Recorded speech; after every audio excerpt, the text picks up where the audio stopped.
So you've been tasked with a new go-to-market initiative. It's got to be successful. Here's what I consistently see when working with clients. There's huge expectations, not just your own, but your investors, your staff, your key partners, everybody who's dependent on this success. You're also facing less market demand, coupled with tons of competition in your category.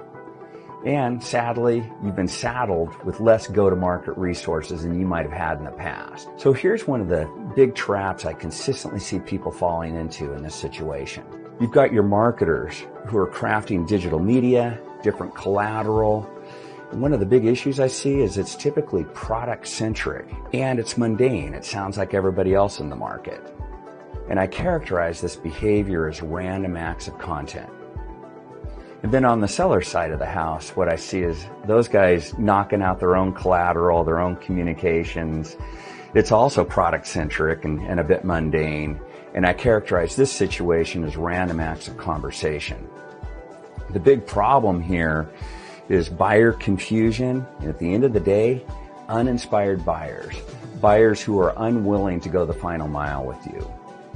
And the big enemy in this whole picture is unclear messaging. Unclear messaging that's devoid of a central theme and story. So here's what this situation costs you. It puts your revenue target at risk. Also, all your investments in sales and marketing, it doesn't deliver the ROI you're looking for. And then finally, the hit on everyone's morale is brutal. You go from exciting launch to zero fun really fast. So what I'd like to do is talk about a better way that guarantees accelerated revenue growth. And it starts with this. We're really defining the ideal customer profile. Which organizations out there have the highest propensity to buy from you and your solution? Then we need to look at your target buyers. Who within those organizations have the highest propensity to be interested and truly buy from us? Who's the bully with the juice? The one that's really got the power and the confidence to get all the other buyers in the buyer committee on the bus. Once we get all that figured out, that's where we can start driving revenue. Next, what we're doing is we're putting together buyer-centric content and conversations.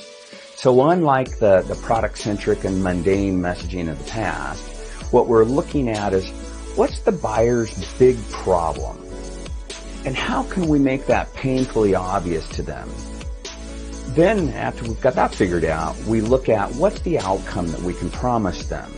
What's life look like on the beach when they've got our solution in place? Then next, we could talk about the solution, but not in terms of features and functions, but at a higher level. How do we get that solution in place and start realizing the value of that? And then finally, we round out with some prescriptive, distinct next steps. So we're not asking the buyer, hey, what do you think we should do next? And then they say, hey, send me more information, or even worse yet, send me a proposal. No, at this point, we're really laying out a set of activities that are going to support that buyer in the buyer's journey. So once you have this in place, things get a lot better. Your revenue achievement, hitting your target, the chance of that goes way up. Secondly, you get a much bigger bump on your marketing investment. And then finally, everybody's having more fun in the revenue team. So if you've been tasked with a go-to-market initiative that's got to pay off, we should connect.